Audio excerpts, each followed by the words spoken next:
Hello, there we go. I see the comments, Gayan. Thank you so much, Gayan says, is it just me or everyone cannot hear? I'm so sorry, Gayan. Oh my goodness. Listen, I'm not going to restart everything. Those of you joining us, my name is Cedric Marin. I'm a Canadian immigration lawyer. Thank you so much, Gayan. Canadian immigration lawyer, I was just saying that, ask me all your questions over the next hour about how to immigrate to Canada, whether it's express entry, whether it's PR, whether you're a tech worker in the United States and you've been laid off and you want to know about how to come to Canada to work. So this is a live Q&A for you. Right now, we're talking about express entry. Express entry is Canada's flagship immigration program, and it covers 3 different streams. So for those of you who are just getting familiar with express entry and immigrating to Canada, you can immigrate to Canada and land and get your permanent residence right away on day 1 of being inside Canada. So there's different programs. If you're outside Canada, most likely going to be the Federal Skilled Worker Program. If you're inside Canada, it's most likely going to be the Canadian Experience Class. And really one of the bare minimum requirements for these programs is going to be to have 1 year experience inside a skilled position. Now, this actually just changed 2 days ago. The knock requirements, so the way that Canada grades and evaluates work, has just changed. It is huge. This is so important. The reason why is because now more occupations will now be considered skilled work experience. 60 new occupations are now considered skilled work experience. That is really great, which means that more positions are going to qualify for express entry. If you currently have a profile, listen carefully, if you currently have a profile, it's super important to update with the proper tier code. You must do it before the next draw on November 23, or else they will not consider your express entry. So let's go take a look here. We have all the knock codes. So for example, they've changed now from 4 digits to 5 digits. And you can see here that you can enter the, your job title and whatnot, and you can take a look at the main information. If we go over and open on the government website here on ESDC, we're going to change this now to 2021. Super important. And now you can actually take a look at your current knock code to to see whether or not it's skilled work experience. Whether or not it's skilled work experience is going to determine whether or not you can apply for Express Entry, right? So here there's a tier 0. If you're a computer and information systems manager, you're going to be able to apply. And this is the lead statement. You must meet the lead statement. You must meet the main duties. All right. Ask your questions in the chat below. We have here Gayen, who's been so helpful in helping me out, saying, yes, it's clear. My mic wasn't working again. If you have a question, feel free to ask it in the chat below. We have Vinay says, hi, Cedric. Hi, Vinay. How are you? Hope all is well. So update your tier code. Super important. Express Entry coming out with the new draw on Wednesday. Also very important. And in the meanwhile, you can take a look at our website. We are Whole Earth Immigration Law. We have lots of new content on our website. So if we head over here, go over on blogs, and you can actually see that we have tons of information on the new tier codes. In the search bar here, you just type in tier, go ahead and press enter, and then you can see Alicia has written some really great comments on the 5 key takeaways. This is going to apply for the various tiers. So take a look at this, super important. I also wrote a blog, so if you're curious about the new occupations that now qualify for Express Entry, take a look here at the bottom. These are the 60 new occupations that are now going to become eligible for Express Entry. So we have here, for example, heavy equipment operators, which is great. Or if you're a personal support worker, is now eligible for Express Entry. All right, Annette, let's get to our first question here. Hi, after the acknowledgement of receipt, here, I'll put myself higher here. There we go. After the acknowledgement of receipt, I found out that I made an error in one of the forms, which we fill out after ITA. I wrote 48 hours a week, whereas in the reference letter, it's 40 hours a week. Is this a big mistake? It's still full-time. So, Annette, excellent question. So you're correct. So you can only claim up to 30 hours of full-time work experience. So it's super important that if you go over 30 hours with another job or the same job, they're not going to count this. And as it relates to eligibility, as it relates to points for Express Entry, and that, as you know, you have to meet this number here of 1,560 hours over a year, so over 12 months. So I wouldn't say that it's a huge mistake. It's definitely something that you can actually make a web form. I have a video about how to make a web form, so go take a look at it. It's actually quite simple. So whether or not you're inside Canada or you're outside Canada, there are 2 different types of web forms. So if you're outside Canada, you're going to click here and go, tell us more. It's not about the grandparents. Yes, you applied for PR. Yes, it's outside Canada. Here's the office that I applied to, and then go to web form. You can let them know about this small mistake, right? Small mistakes happened, and it's important to correct them when you see them, right? We always talk about misrepresentation, which can be omissions or fraud and whatnot, but that's not necessarily the case with this. It seems like it's just a small mistake that you can fix. Maybe some weeks you worked 48 hours, some weeks you worked 40 hours. You can explain it in the web form and hopefully get that corrected. All right, Vinay says, so my question is that I'm from India. Can you please tell me in which province should I make admission for my PR perspective? My NOC will be chemical technologist. So in which province should I take admission? So Vinay, are we talking about admission, like admission to school? Or are we talking about admission like a sponsorship, like a provincial nominee program? We have 10 different provinces and 3 territories. And I think 11 or 12 of them have provincial nominee programs, which means that we have 12 different provinces, territories, and each of them have 5 to 10 own provincial nominee programs. So this question is well over 50 to 100 different provincial nominee programs. Unfortunately, I can't really answer them all. But you know what? Let's go take a look at the British Columbia PNP. Why not? We'll just take BC. And this is how we're going to talk about whether or not BC might be a good fit for you, right? So here's the key things that we look for. The first thing is that a lot of these programs have priority occupations. They also have ineligible occupations. I don't know off the top of my head if the BC program has ineligible occupations, but this is definitely something that you're going to want to check to make sure that you meet the requirements in terms of the priority occupation. So in your case, chemical technologist, I don't necessarily know the NOC code. Again, they just changed to tiers, so super important to take a look at that. And here, chemical engineers could be, but you're a technologist, you're not an engineer. Again, Again, the job title is not so important as much as the lead statement, right? The lead statement here and the main duty. So the first thing you're going to want to figure out is what is your tier code, right? What is your NOC code? The second thing you're going to figure out is this on a priority occupation list or on an ineligible occupation? So we could go take a look here at the Manitoba PNP. Go take a look at that. Immigrate to Manitoba.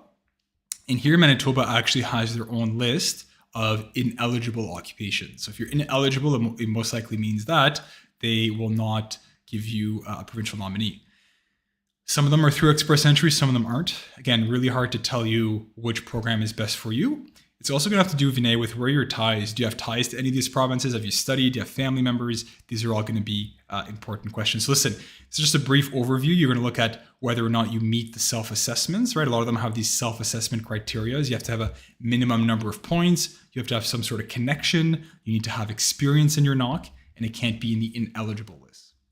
All right, Pniam says, hi, Cedric. Which one is better to apply for study permit from GC account or new IRCC portal? So for study permits, you need to apply through the IRCC portal through the GC key account.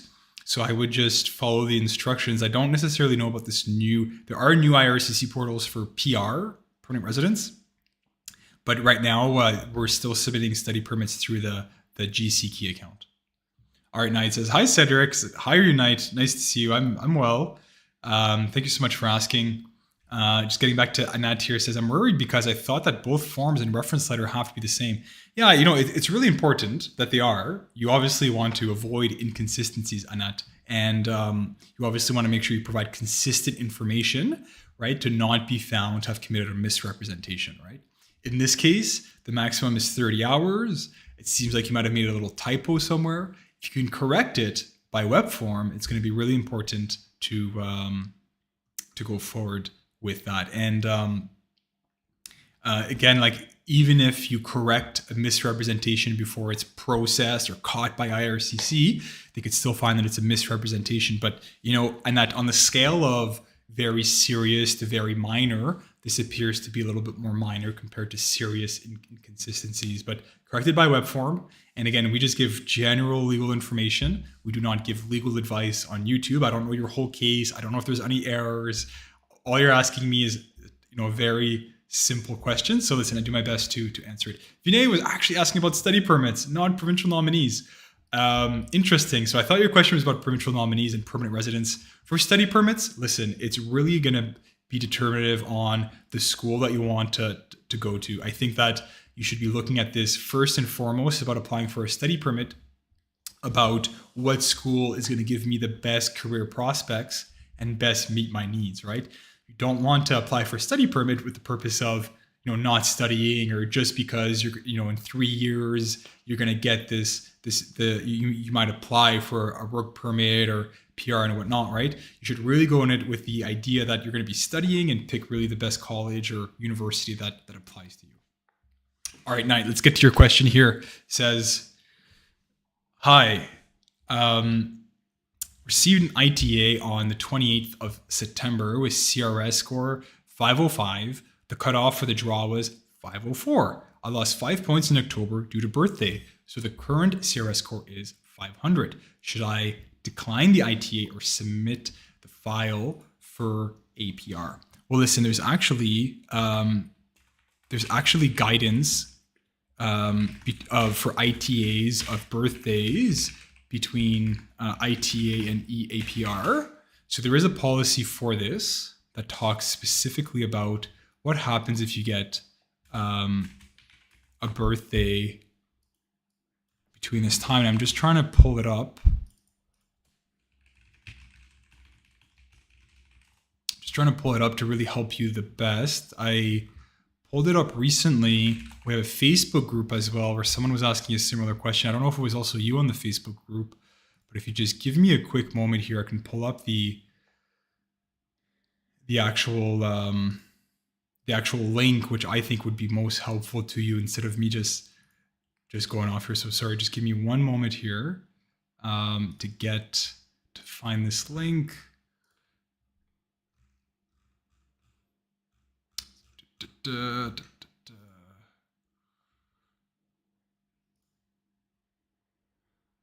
Sorry, usually I'm quite quick at finding these links. There we go. I have it here. So let's take a look at this. So express entry assessing an application on section 11.2. Let's go take a look at this here at the bottom. And if we continue, it actually going to talk about candidates whose birthday occur after they receive the ITA. So here, the change may lower their CRS score and put them below the lowest in the round, which is in your case. When a change results in a candidate no longer meeting the minimum eligibility criteria or having a CRS score that fall below the points in that invitations, officers should consider applying the public policy for exempting applicants, permanent residents, from certain age requirements between the invitation to apply and application. So in your application, you could explain this, you can quote the public policy, and you can very clearly explain that, listen, I turned older, I lost the points, please consider this policy in allowing me to continue with my EAPR. This being said, Knight, if you're still doing okay for the express entry, so if you think you're going to get another draw, you might actually just not take the risk, right? You might not take that risk of the visa officer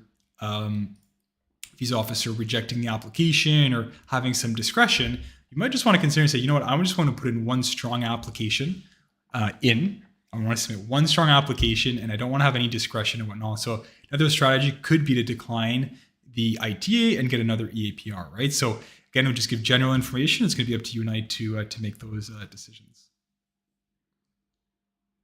And that says, again, we're rolling back, and that put 48 hours, and then somewhere else put 40 hours for the same job.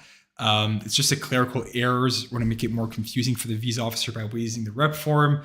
Listen, I really think that if you find a mistake in an application, the best case is just to own up to it and be honest and truthful that it's a small mistake, right? As we know, sometimes small mistake or inconsistencies can have serious implications.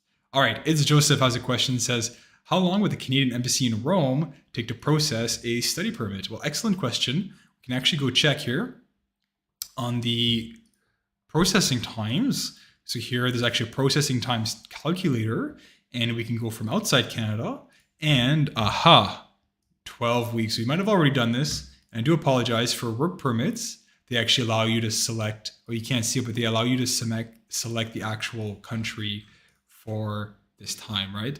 So unfortunately, we don't know, because for outside Canada, they just group them all together and they tell you 12 weeks. So it's really hard to tell you, Joseph, exactly how long it takes. I think anywhere from 4 to 12 weeks, some cases even longer, 16 weeks is the processing time, right?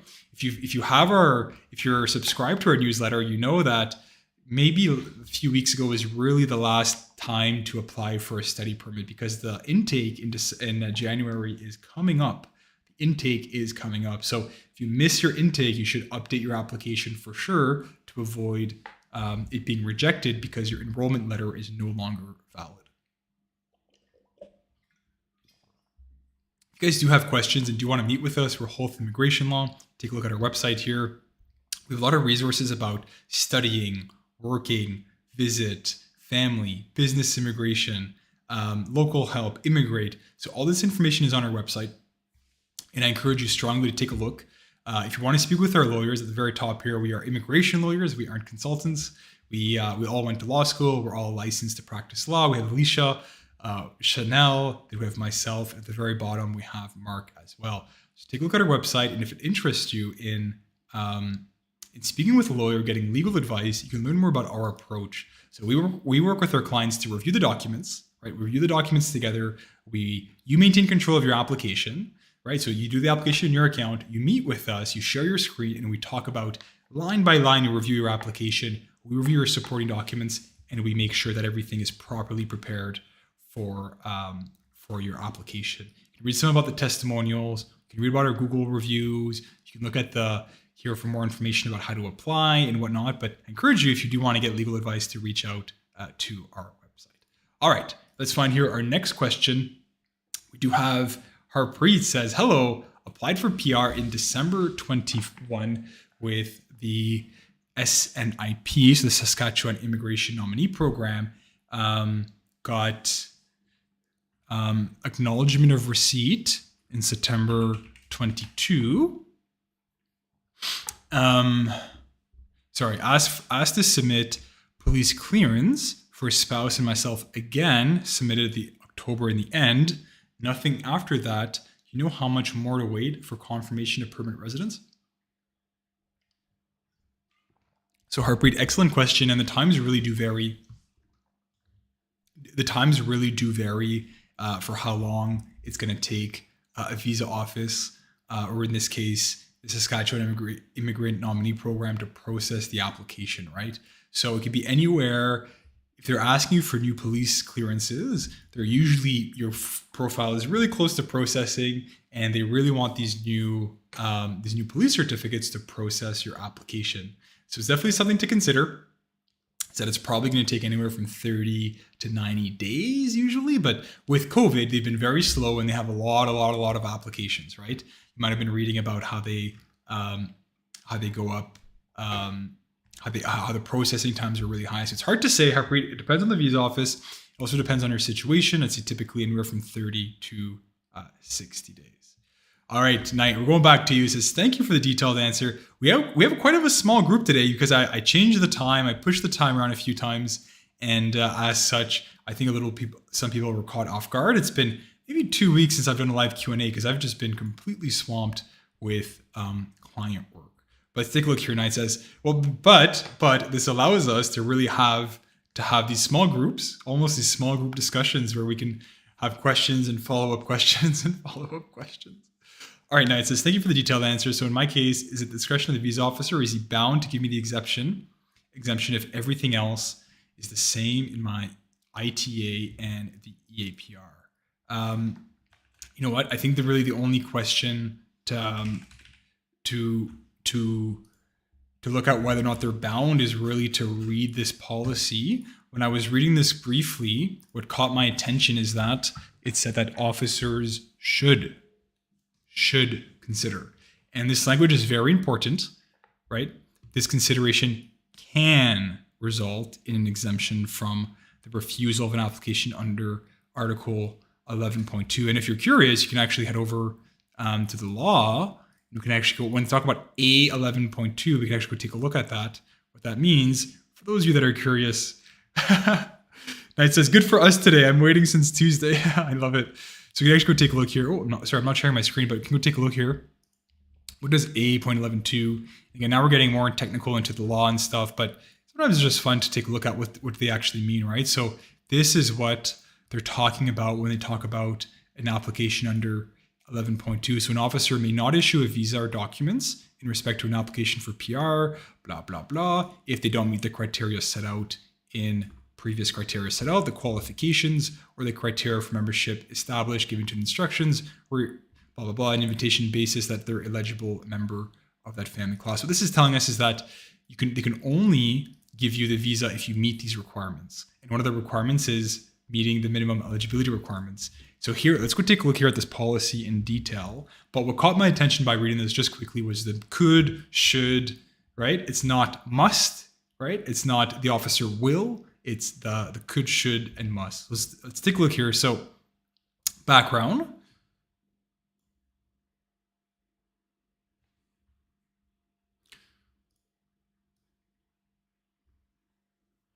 Here we go. So this is exactly your situation. And then public policy considerations. Applicants may fail to meet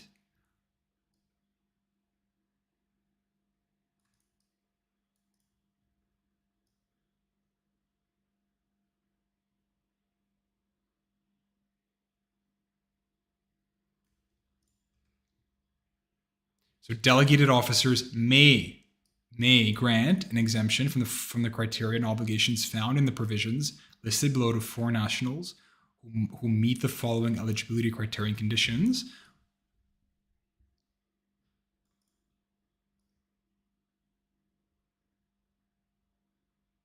Let's go take a look. What is subparagraph 76(1)(I)? Let's go take a look at that. So now this was the Immigration and Refugee Protection Act. Let's go take a look here at the actual regulations in 76(1). 76.1, and was it 71? A is age. Okay. So this is telling us that we can be, the time the officer, the foreign national no longer meets the age requirement and 81. Let's go take a look at 81. I see an 81 is also to do with age. Because the foreign national's birthday occurred after the invitation to apply was issued, the foreign national must, as a foreign national eligible under this public policy, are subject to all criteria and obligations not exempt under this public policy. So listen, Knight, again, we just give general legal information. We don't give legal advice. If you want to meet, actually review everything together, talk about it in detail, obviously book a consultation. This being said, looking at this policy here, if I was to do this for my own application, I would have this at the very top of my letter of explanation. In bold and capitals, I'd say, do not forget about this temporary public policy to exempt me. Here's when I got my ITA. I got it on October 26th. On November 5th, I turned 37. And now when I submit my EAPR, I'm going to lose these 5 points, right? Do not forget this public policy, right? Here it is. Here's a link. Please apply it. But this language here does say that they can, they should, they may. IRCC is hiring a lot of people, and sometimes they miss or they forget about these public policies, right? So just make sure it's very clearly set out in your letter of explanation.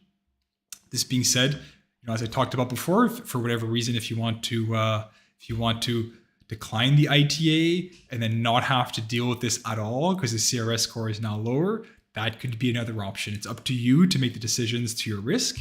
In my experience, sometimes IRCC misses public policies. They don't read letters of explanations. And we always try to lower the risk of rejection, and declining the ITA might be an option. But what if they stop the draws until the end of the year, right? And then, right, so we can't really predict the future. Listen, it's tough to say, but clearly, if you're going to use this policy, clearly set it out at the very top of the letter. There we go, now detailed response. All right, G2D2, welcome back. Again, apologies for moving and canceling live Q&As. Some people were calling the office. They were emailing us. They were saying, "Where's my Tuesday live Q&A?" Listen, guys, I'm really sorry. It's been 8 a.m. to almost 10 p.m. almost every night for the last few weeks, and I need the weekends off, or else it's just not going to work. All right, G2D2, let's get straight to your question. Is there any update about this Bill C-19? And could non-specific CRS draws be maintained alongside NOC-based draws? Wait, CRS, yeah, absolutely, G2D2. That's what I think is going to happen, is we're going to see a mix of both. But let's talk about, again, we have a little bit more time today because we have less people joining us. Let's go to more into detail, right? So the immigration level plan. All right, so a lot of you, this was published, I think, I forget exactly when, but maybe the last few weeks it was published. On November 1st, so maybe last weekend. Let me make my screen bigger. What's going to happen when I make it bigger? Okay, some things are not appearing properly, but we don't really care about the stuff that's not appearing properly. And I'm just going to hide this. There we go. So we can't predict the future, and we don't know what's going to happen. And to be very clear, what we're waiting we're waiting for the new details to be announced, and we expect this to take place in 2023. So if you're just joining us, Express Entry has CRS scores. For a long time, what they do is you create a profile, they rate you, and they take the top people and they invite them for permanent residence. That's essentially it. Oversimplified, but that's essentially it. Now they're going to say, okay, G2D2 wants to go to Manitoba and he or she's a doctor. Fantastic. We're going to take them regardless of their CRS score. So if you're older and you didn't qualify before because points, if you only have a certificate, but you've been, trailblazing in technology, you never graduated, but you have all this qualifications and you have experience in your job and you're going to somewhere specific, they might scoop you up in your Express Entry. So just speaking with a client this morning where was made aware of the risk, saying, listen, the chance that you get scooped up with a score of 400, 410 is quite low, but don't forget about the occupation specific draws and whatnot. So that's the backstory. G2D2, to get your question right, these are going to be the immigration target for next year. So 82,000 in terms of federal skilled worker. If we click here, you're going to see that it includes federal skilled worker program, federal skilled trade, and Canadian experience class. Fantastic. All right. So we know that they're going to take 82,000 individuals, and right now they're doing draws every 2 weeks. So next year we can expect about 26 draws, right? So if we do 82,000 divided by 26 draws, they're going to be taking, let's say, about 3,000 people per draw every 2 weeks. All right. So what we need to keep an eye on is how many people are they scooping up with non-CRS scores, non-CRS draws. And we don't know. We don't know what's going to happen. Are they going to take 10,000 people with NOC-specific draws or location-specific draws? Are they going to keep taking 500 a month and keeping the rest open? But when we know the immigration level planned and we know how many people they're taking in draws, we can then start to forecast what's going to be happening in the future draws. I know this doesn't necessarily answer your question. I don't have anything concrete to tell you yes or no what's going to happen, but we knew that it was going to restart in July this year. We knew that Express Entry was going to restart in July because they had no other choice if they wanted to meet last year's immigration level plans. So let's keep an eye on to see the first few draws for Express Entry in the new year, how big they're going to be. And if they're under 3,000, it's going to tell us that, they're going to have to make up the difference, right? So keep in mind as well, these are actual people who become PR. I think something like 20 or 30% are expected to receive ITAs that will not actually materialize into PR, right? So we can even see maybe 4,000 to 4,500 invitations, knowing that only about 3,000 or 4,000 are going to receive PR. So this is kind of the more detailed explanation. In terms of what's actually happening with Bill C-19, we can go take a look at actually the bill. We can go take a look at the website here. So this is Legis Info, which is where the bills are passed in Canada, and we can see that it was passed over the summer, and we can access the full text of the bill. I think it's going to open inside a PDF. If so, I'm going to need a quick second to set that up. Let's take a look here. Oh boy, it's a big bill. I don't know if it's going to work. This essentially is just going to confirm, C-19 essentially confirms the powers that the immigration minister is going to have to allow the new CRS scores, the occupation-specific draws, to take place. Fortunately, it's not opening, unless I completely missed something on my end. It is not opening.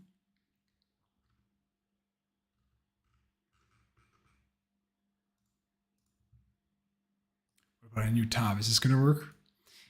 There it is. So this is a humongous document. You can actually see at the top right. How small my index is, and get to the table. And what we're looking for is immigration. My goodness, it is lagging. Did my Chrome break?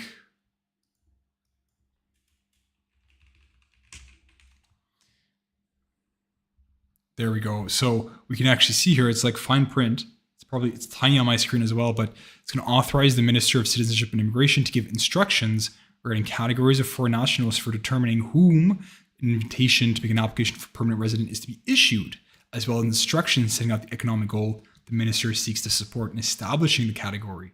So it's super duper fine print, but this gives the minister power to then consult internally and figure out who they want to target. And they're going to be working with provinces, right? Hospitals, or working with businesses, with the public sector, private sector to figure out who are we going to want. So this doesn't really tell us a lot of information other than confirming that, yeah, it's coming. And we expect this to start in 2023. And I guarantee you, we're going to do some live. We're going to have tons of content about how this is going to affect you. So if you don't have an Express Entry profile, you may want to consider creating one to benefit from this authorization that's going to take place. So there we have it. If you have any other questions, guys, feel free to post. Usually we have the last few Q&As were about 40 to 50 people watching, and it was question after question after question. Now it's a little bit smaller because the time is now so inconsistent. But do feel free, if you guys have any questions, to ask them away. All right, so let's talk about Knight. Knight says, thank you, merci beaucoup, mon frère. Detailed response. Also for proof of funds, should we list an account in which we receive the salary, even if I'm not using the salary account for establishing the funds? So let's read this again. Should we list the account in which I receive my salary, even if I'm not using the salary account for establishing the funds? Good question, Knight. Good question, Knight. So we generally so we can take a look at the completeness check here. The completeness check is really like the bare minimum that you should include inside an application. These are the mandatory documents. And if we go down here to proof of work experience, where did you go?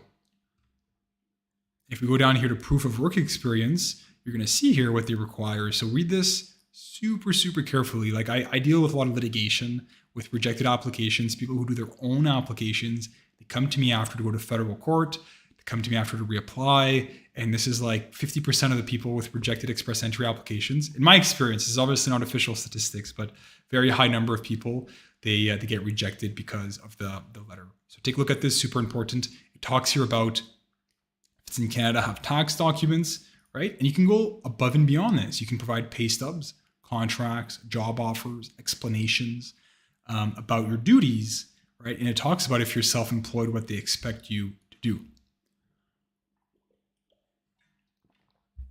So in your case, if you have this letter with all the documents, right? Super specific information here, you're good to go. In some countries, they only pay you cash. There's no pay stubs. There's no bank transactions. Or they deposit directly in your bank and never give you a pay slip. So in some cases, it could, again, just general information, Knight. I don't know you, I don't know what's going on, but as general information, sometimes it's a good idea to say, hey, look, here's the amount that I was paid. Here's my bank account showing that I was paid. And for the proof of funds, you can have another bank account that shows the average balance for the last 6 months for the proof of funds and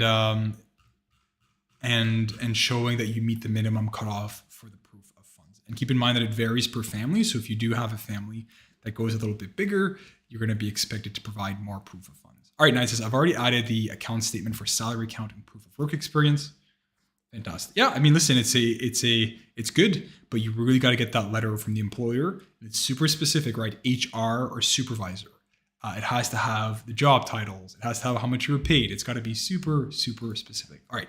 Vinay was asking about a study permit so I can get connections with provinces to secure provincial study points. My new NOC code is 22100. Will this benefit me or should I just go to Ontario and then move?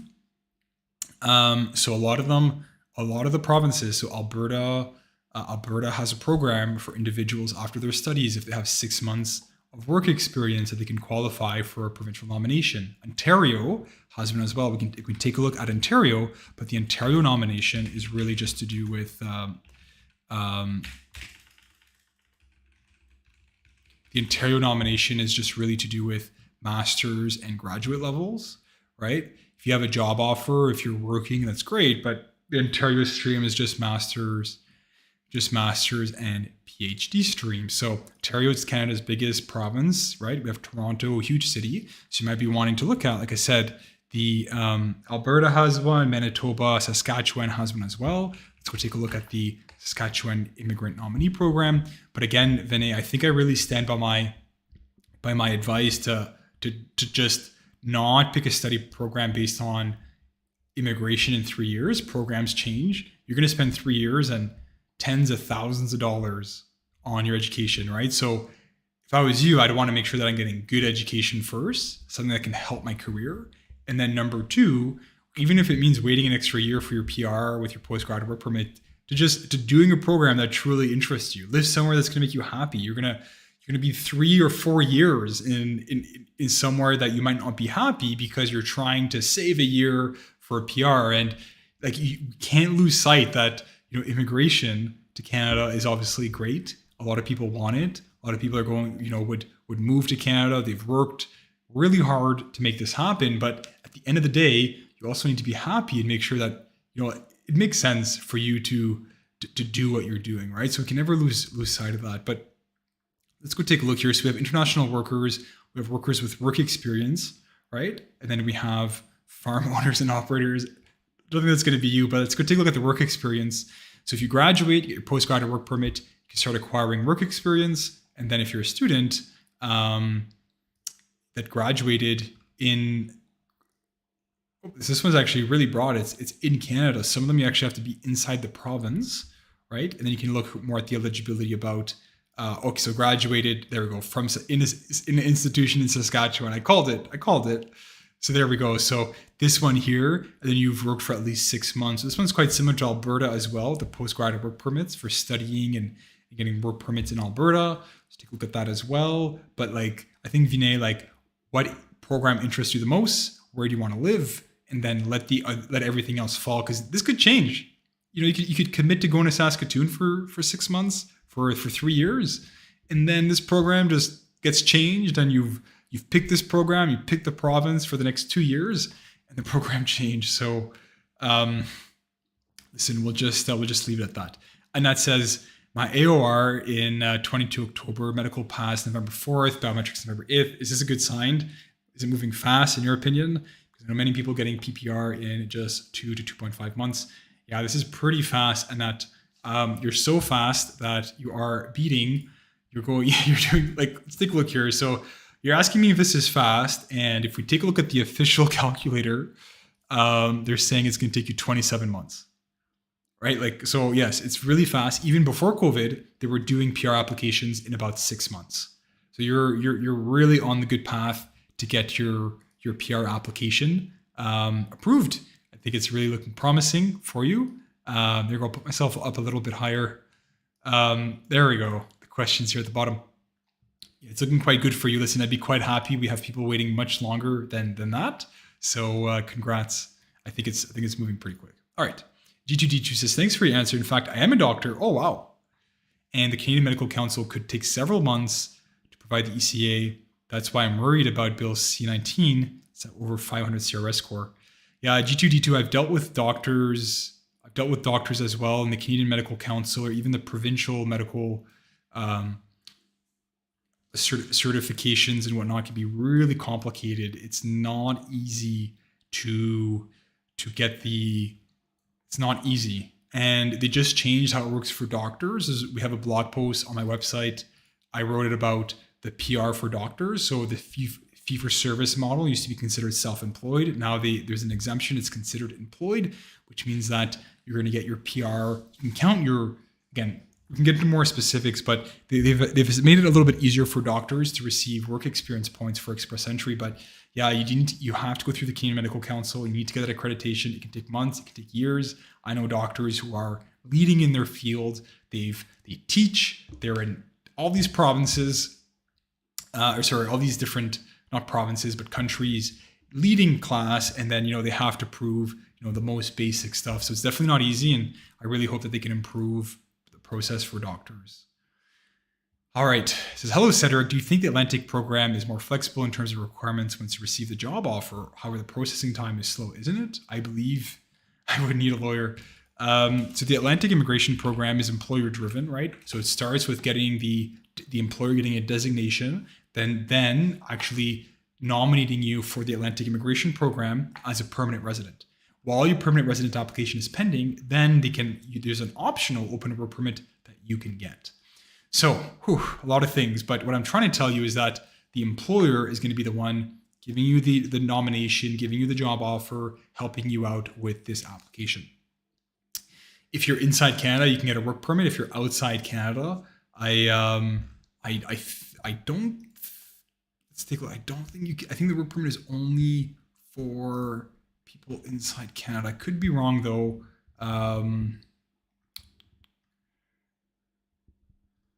Referral letter, yes, get the referral letter, get the designation. Right, so sorry, you need to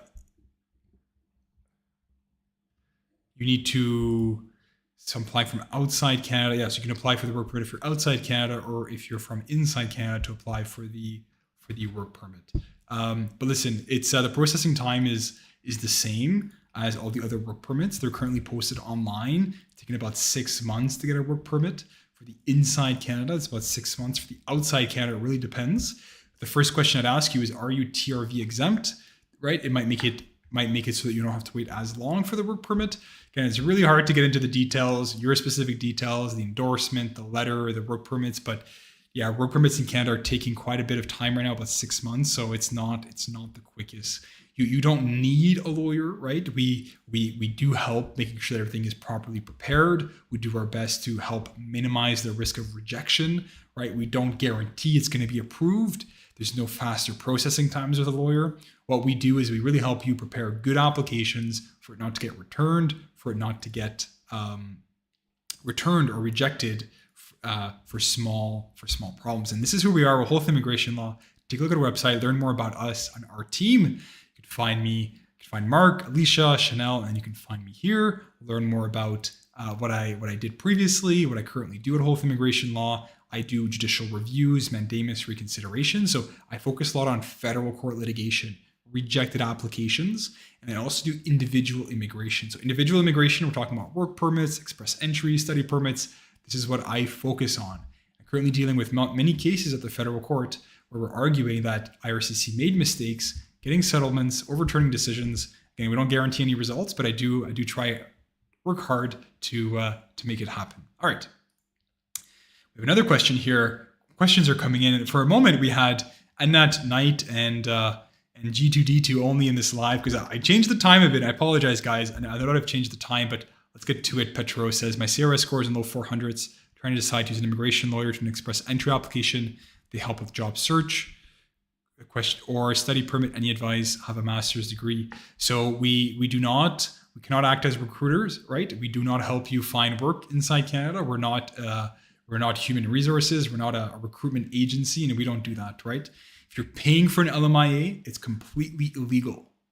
If you're paying an employer for a work permit, completely illegal. If you're paying a company 10 grand, they guarantee you a work permit, guarantee you get you inside Canada, 100% illegal. Don't do it. It's illegal. A, it's illegal. B, it's illegal. C, if IRCC finds out later, they can revoke your PR. They can revoke your study permit. They can revoke your work permit. They're not going to be shy in doing that, right? And if you're inadmissible to Canada for fraud, you might even end up on, removal lists and whatnot to be actually taken out of Canada. So no, lawyers don't help you with a job search. We don't help you with a job search, and consultants or anyone else, lawyers or individuals who tell you they can get you a job offer for a certain amount of money is 100% lying to you. It's completely illegal. Don't do it.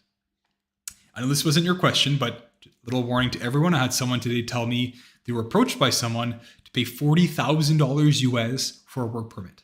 That's completely illegal, and that is way too much money for a work permit. All right, let's talk about your CRS score. So, Petro, your where you can improve, most likely the easiest way to improve is going to be your language. My question for you, what is your language score? My follow-up question, are you getting additional transferability points? Now you might be saying, what is he saying? What is going on? This doesn't make any sense. Let me explain it to you guys. So this is the instructions respecting express entry, and this is how they calculate your points. And if we take a look here at the bottom, we're going to get into what's called transferability points. Points for skill transferability factor. All right, so follow with me, guys. So this is where language scores is so important. So if you're assessed, if you just have,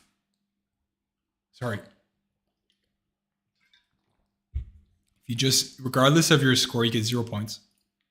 If you're assessed at a 7 or higher, so CLB 7 or higher in every language skill, with one or more area at a 9, boom, 13 bonus points due to official language and education. All right, 13 points, not going to be a deal breaker. All right, what if you have a level 9 in every single area? Well, then we're getting the 25 points. What if you have a level 7 in all language skills with a 9 and you have this combination of experience, or if you have first official language and this education, boom, 50 additional bonus points. So if one of your categories, Petro, is under a 7, get that up to a 7. In fact, if you get a 9, you're just going to get tons and tons of points on the transferability. So these are like bonus points, language plus education, boom, bonus points. All right, you also get more bonus points, combination of level of education and Canadian work experience. This doesn't have to do with language, but I just want to point it out again, more bonus points. This is where, Petro, you're also going to get bonus points for your foreign work experience and your official language proficiency. So again, this has to do with your language. Not a lot of people know this, but if you just like increase your language, like if you get like a 5 in listening, you don't want a 5. We want to get the 7s. We want to get the 9s. We want to get those bonus points. So if you scoop up 50 bonus points here, scoop up another 50 bonus points, you can be inside of the low 500s. But again, it's easier said than done improving your language score, but this is most likely the easiest way. You can look to get an LMIA. You can't pay for one, but you can apply for a job and get LMIA. You can also apply for PNPs if you have siblings or brothers or sisters inside Canada. Some PNP programs are more flexible, like Manitoba and Saskatchewan. But listen, my advice for you would be the low 400s, improve your language score. If you come to Canada to study and then work, you're definitely going to get a lot of points for your Canadian education, your Canadian work experience. But at this point, Petro, I'm starting to wonder if you already have a master's, you might be starting to lose points because of your age. So listen, I think my advice for you would be if you want like concrete advice to look into detail your application, look at what's the best option for you. Was it a temporary permit like work, right? A study or PR, that's an option. If you speak French, Petro, if you speak French, you can get a work permit super, super easily if you speak French. Anybody else speaks French, you're interested in immigrating to Canada, right? But you outside of Quebec, you can't go to Quebec. That's the whole purpose of the program. Take a look at our program, our blog, and scroll down. I have a whole blog post in French to target francophones. And take a look here. My goodness, so many blogs. No, it's got to be before this. This doesn't look right. Where's my French blog here? There we go. Comment immigrer au Canada en tant que francophone. So how to immigrate to Canada as a francophone. And ici, je discute les différentes manières qu'en tant que francophone, vous pouvez immigrer au Canada. Donc, essentiellement, le gouvernement du Canada veut que les francophones immigrent au Canada à l'extérieur du Québec. Donc, si vous êtes un francophone, si vous parlez le français, vous êtes dispensé de l'étude de l'impact du marché. Donc, ça fait en sorte que le permis de travail peut être donné beaucoup plus facilement pour venir au Canada, commencer à travailler. Le permis de travail peut être valide pour 5 ans. Et ensuite, on peut faire une transition de résidence temporaire à résidence permanente, puisque vous allez obtenir des points supplémentaires pour votre expérience de travail. Donc, c'est un programme qui est très avantageux pour vous. Si vous parlez français, ce programme ici est très, très, très important. So if you speak French, this is a super, super interesting program. I'll let you guys read up on that. All right. Just Mary Sam says, well, I'm finding it difficult to score CLB 7 in IELTS. So not be able to enter the pool in express entry, question mark. So there's 3 different streams. If you're outside Canada, you can look at the federal skilled workers, and let's go down to language ability. The language ability, keep in mind, it's CLB level 7. So if we take a look here at the IELTS to CLB level, equivalency charts. So let's go take a look here. So this is the language equivalency chart. So the IELTS, right? So this page here, eligibility is saying you need a minimum of 7 in all abilities. So here a CLB 7 is actually an IELTS is actually a 6, right? So there we have it. So you need a 6, minimum 6 and everything. Give the example of having a 5. I guess it was a bad example because if you have a 5 in everything, you're just not going to be eligible for the federal skilled workers. But I believe that the language requirement for the Canadian experience class might be lower. It is depending on the job, on the tier job. But all to say is that if you CLB 7, you don't necessarily need to get that 7 right up here. If you do, that's great. We talked about the bonus points, transferability points. But if not, there we go. Jamal says from South Africa. Jamal, thank you for joining me. And that says feeling motivated and hopeful right now. Though I've been trying to call IRCC, but couldn't connect. It was the best time to call them and on which number. I don't call IRCC, guys. I'm sorry. It takes a super long time from what I know.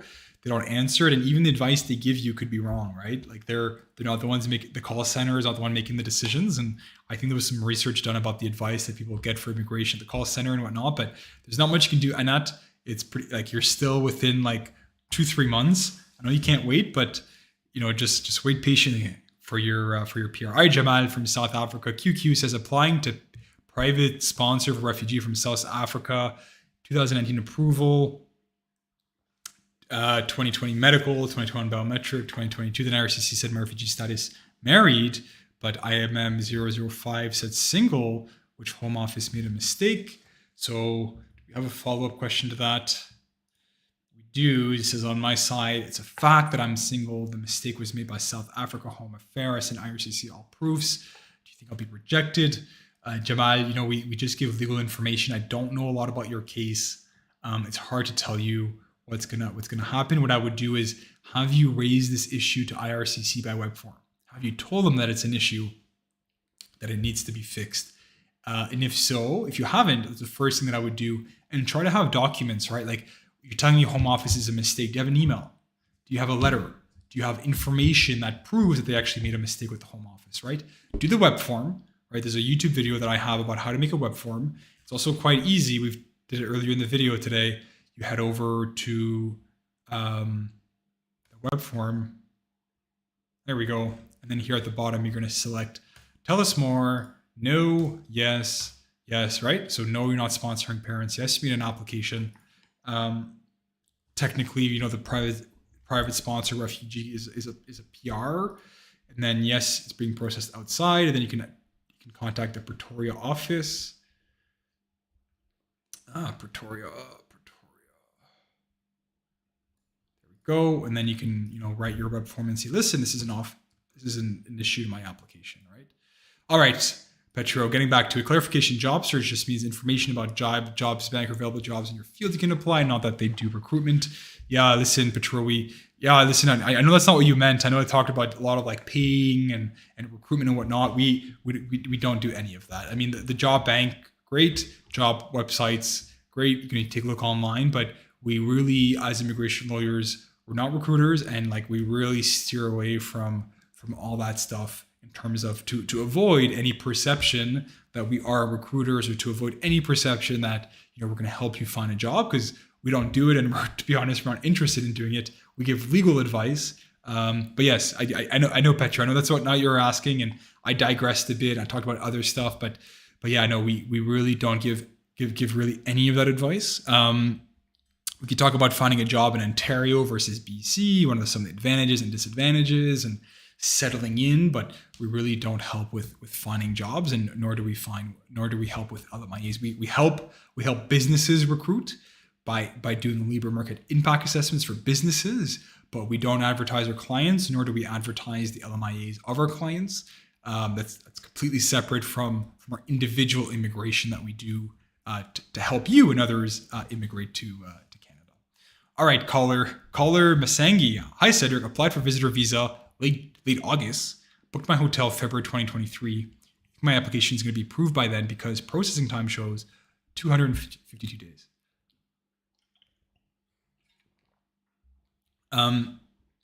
Excellent question. Listen, guys, it's really hard to predict the future. Your visa office, whether they're increasing processing or your specific case, right? Do you have like a complex case, or is there anything that stands out in your profile? So generally, the processing times I think now are decreasing in time, which is great. But we can't forget that just because it's decreasing in time, this is not a guarantee, right? So I would just make sure that you can get the refund on your hotel if that's the case, if you don't get your visitor visa. But really, caller, it's really hard to tell you exactly what to do. Advice is appreciated regarding the AIP. What I understand is that I must first apply for permanent residence, then apply for work permit. It will no longer be necessary to show intent that it would be temporary. Excellent question. So yes, the AIP is a permanent resident program. You're going to come to one of the Atlantic provinces to work. To work, but as a permanent resident, first and foremost. And then there's an optional work permit that if you want, you can apply for a work permit to get there first and start working. So keep in mind that keep in mind that first and foremost, the PR program, which is great, which means that when your application for the AIP is approved, you have your PR. And you have the intent to settle into one of these Atlantic provinces. And you're 100% correct that you PR and then work permit. We have some experience with this, but again, it's employer driven, right? We can't just apply to the AIP. You're going to have to contact a designated employer, interview, get a job offer, get a nomination for the EIP, and then we can talk about actually applying to the EIP together. Shakira says, hello, a 5.5 in one module, my academic IELTS will reduce my chance of getting rejected for study permit. You are doing great. Thank you, Shakira. I really appreciate it. Listen, let's talk about language tests and study permits. So if you're applying under the student direct stream, that's its whole other beast. So we have study permits, right? You just apply for a study permit. Then we have the student direct stream. Who can apply? So student direct stream, you need to have at least a 7, CLB score of 7 in each ability. You have a 5.5. I think you're talking about IELTS, and we just saw how 5.5 for IELTS is not a CLB 7. So for the student direct stream, can't do it. Ineligible. Boom. But you can improve. It says here a 6. Yeah, a 6 in the IELTS, right? Which we talked about as a CLB 7. So ineligible for the student direct stream, right? Not going to work. Question for you, Shakira: can you improve your language score? Like, can you just 2 weeks, just focus, study as hard as you can? Tons of great communities out there to improve your language scores and language tests. Take a look at that. Try to improve it for the student direct stream. Again, this only applies to some countries. There's more requirements, but if you were looking to do that, you can't do it because your language score is not high enough. All right. The second thing I'm going to be asking you is, when you go to the application to study in Canada, study permits, question for you is going to be, what country are you applying from? So let's pick a random country here. Let's go to Vietnam. Let's go get documents. Here, you see here it says visa office instructions. Click on that. And now we have the visa instructions for Vietnam. Here, it's going to tell us what specific documents you need and at what level they should be. So here, they talk about police certificates, letter of acceptance, proof of funds. Does it talk about language tests? This one does not talk about language tests. All right. Some of them do. Some of them do have requirements that you have a certain level of English.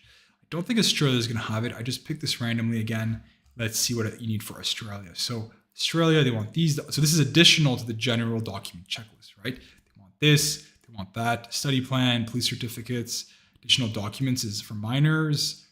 So again, no language test. So this is just the federal requirements. In terms of this is a specific student apply IRCC. So we talked about the student direct stream. We talked about the visa specific instructions. Now let's take a look at the general IRCC instructions, right? Get a study permit. Who can apply? Let's go take a look here. So does it talk about language score, responsibilities? Who doesn't need one? Get the right documents. You may also need this following documents: proof of acceptance, proof of identity, financial support, letter of explanation. Listen, in these few minutes, without knowing specifically what country you're applying to, Shakira, it's hard to give you specific advice. The higher the language score, the better chance that while we saw for PR programs, you're going to need a higher language score for PR programs. In terms of applying for a permit, again, it really depends on the visa specific country. So it's hard to tell you, but generally speaking, the higher the language test, the better it is. You have a follow-up question? That's the exact same. Okay, so if not the phone call, then what's the best way to know the current status of your PR file? Have you made your own PR application? Because it's gonna show. It's gonna tell you where you are. It's gonna tell you when you pass the medical. It's gonna tell you the eligibility. It's gonna tell you the next step. We're currently processing your background check. That's going to tell you where it is. If you've submitted it with a consultant or a lawyer or somebody else, you can go to IRCC, link my application. So you can actually link the application to your own account. You can pull it from their account and put it inside your account. So take a look here. It's going to tell you how to link your application. You submit your application, right? So with a consultant or a lawyer or us, you create your own IRCC account, you link it, and then you can get all the updates directly. You don't have to keep emailing your consultant. You don't have to keep emailing your lawyer. And this is usually the way we do it, that the clients maintain control of their applications because they're the first person to know about the various updates. All right. Crispin says, Crispin says, can I wait for my PR in Canada while I have visitor status? If yes, how do I go about it? I don't like this question, Crispin. Here's why. You came to Canada with a temporary intent, the visitor visa. You're allowed to stay in Canada from 6 months upon the date of entry, unless there's something different indicated inside your passport or you've been told otherwise. Sometimes they say, welcome to Canada, you have 1 month, don't stay longer than a month. Sometimes they just stamp your passport, let you into Canada. Sometimes they don't even stamp your passport, right? So regardless, the law is you have 6 months from your date of entry. Your PR application is probably going to take longer than 6 months. You could make an application for visitor record, but your processing office is not Canada. You're not residing inside Canada. You're visiting, and so you might have to do an interview at your embassy or consulate or with IRCC. You're going to have to submit your passport to the visa office to get a PR, to get your confirmation of permanent residence, right? So you can't just come to Canada with a visitor visa and then live in Canada, and all of a sudden you're going to stay in Canada, get your PR. Meanwhile, your application is in your country of residence, way back in your country of residence, right? Where this is where you officially live. So listen, I really don't like this question. I think that it's best to not move to Canada when you have a PR application. Again, I don't know your specific case. I don't know your specific details, but just general information here. That is, I would not recommend this approach. All right, guys, we have Meet. Nice to see you again. It says, any tips for students starting in Jan? I don't know if you mean like legal tips or if you mean like tips about starting school. Listen, I give you a little bit of both.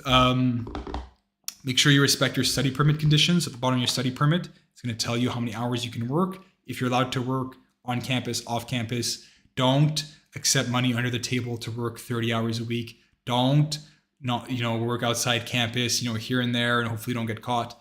Don't take the risk, guys. You're paying so much money to come study inside Canada. You've made this promise to respect the rules. And I'm not talking just about you, Meet, but just in general. Just please respect the study permit conditions, because it's going to have big impacts on your post-grad work permit and so on. The second thing is, if there's a change of program, if you switch to part-time, if you take an authorized break, if you change programs, there's very specific rules that apply, right? Sometimes you have to inform IRCC about changes in your school program, and keep in mind that it might change your eligibility for the post-grad work permit. So I would familiarize myself with, okay, how does it work for part-time if I need to go part-time? What do I need to maintain to get the post-grad work permit? Am I at a DLI? Figure that stuff out right now, so that in a few months, in a few years, maybe when you go to apply for a work permit, all of a sudden you learn that you're ineligible because of XYZ, that's not going to be fun. No one wants that, right? So take a look online and to familiarize yourself with the conditions of the study permit and changes to your study program, and work permit, super, super important. In terms of, non-legal tips, I would say, get involved on your campus. There's going to be a lot of activities. There's going to be a lot of information sessions. No one's going to come knocking on your door saying, come to this cool chat or join this club. You're going to have to take the initiative to do that, but it's fantastic, and I definitely recommend it. All right, our very last question. William says, I'm a systems engineer trained to be a software engineer. Any programs for me to move to Canada? Yes, Will, there are. So let's go take a look at a few different programs. We have Express Entry. We've talked about Express Entry at the beginning. I'm not going to go into a lot of details, but if you're outside Canada, look at the Federal Skilled Program. The way it works for Express Entry is you put in all your information, it gives you a score. Every few weeks, Canada takes the people with the highest score. So whether or not you're in software, engineering, or training, look at Express Entry, make a profile. If your score is high enough, you might receive an invitation for permanent residence. Here are the minimum requirements, and I'd love to speak with you. If you want to reach out, Will, go ahead and go onto our website, Whole Immigration Law, very top, speak with a lawyer and learn more. All right, so this is just a general program. You might qualify just based on your experience, not necessarily your software engineering experience. All right, second thing I want to talk about, some provinces have PNPs for tech. A tech PNP, so they're going to hunt you down in your Express Entry profile. So in other words, you're going to create a profile, your score is going to be 450, the next draw is in 490, so you're not going to get an invitation, right? And you're not going to get an invitation, but these provinces are looking for you. They want to attract tech talent. So Ontario has the OINP tech draws.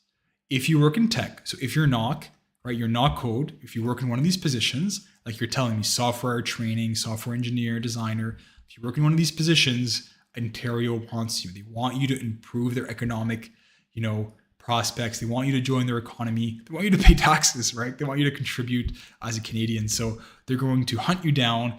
And again, I can't really get into too many details in like, a minute, but this is going to be a great program. And reach out, because if you get a tech PNP, you get 600 points for express entry. So if your score for express entry is like 400, you get 600 points with the tech, like 1,000 points. The last draw was 494. So you're definitely going to get an invitation to come to Canada as a PR. But this is fantastic, where they really want tech people. The BC PNP, another program, they're hunting down tech workers. BC Tech PNP. Take a look at that. Again, this is going to give you 600 additional points. Lastly, Will, depending on your company, so let's say you work for a large international technology company, you might be able to do an intra-company transfer. Your company's transferring you to Canada.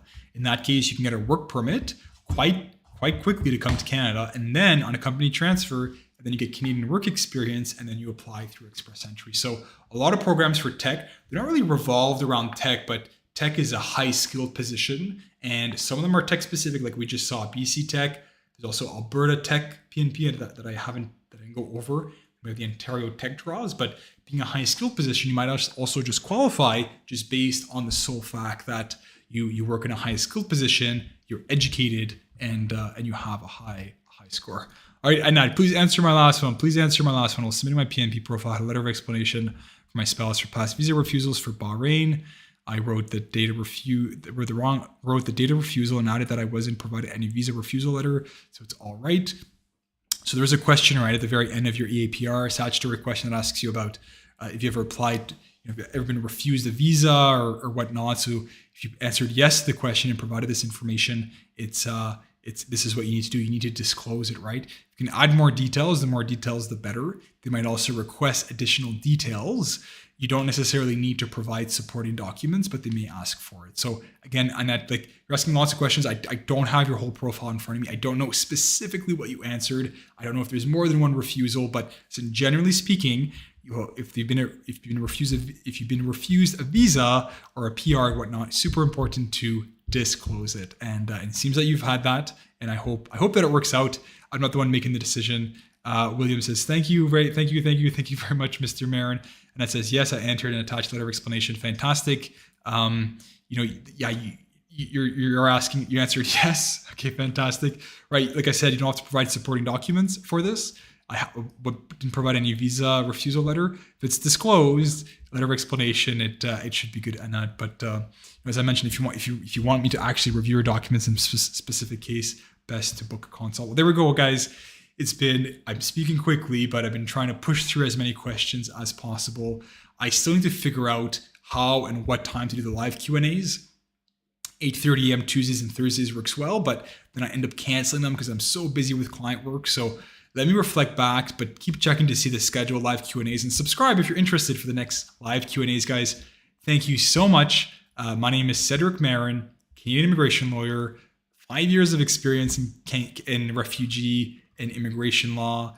Used to work for the government, worked at the United Nations. I worked at the federal court. I focused on judicial reviews, and I focused on individual immigration. So coming to Canada for your PR, express entry, work permits. You can read more about my education, read more about my past experiences. To speak with me, go ahead and book a consult here, or go ahead and speak with a lawyer. You can scroll down to find me at the very bottom to speak with a lawyer. So there we have it, guys. Check out our blogs. Check out more information on our website. And I'm wishing everyone a wonderful, wonderful weekend.